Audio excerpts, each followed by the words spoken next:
تازه افغان ښځینه سوداګرو ته د پرمختګ مهم خبر. سلام، وخت په خیر، ستړي مه شئ.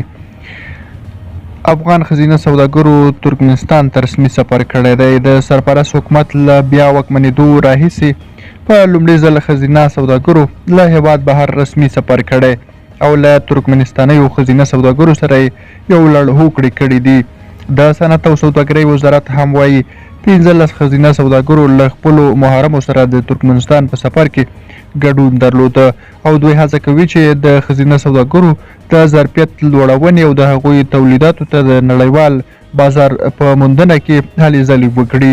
په همدې حال کې د ښځینه سوداګرو د مدیره پلاوي غړي فلوران نوري له BBC سره په مرکه کې ویلي چې دوی په دې سفر کې د ترکمنستان له ښځینه سوداګرو سره وکتل او یو شمېر هوکړه لیکونه یې ورسره لاسلیک کړل. اغلې نوري زیاتوي چې دوی په دې سفر کې د تاجکستان له ولسمشر او دغه رنګه د سوداګرۍ له وزیر سره هم ولیدل. درنو لیدونکو، له ملتیا مو مننه.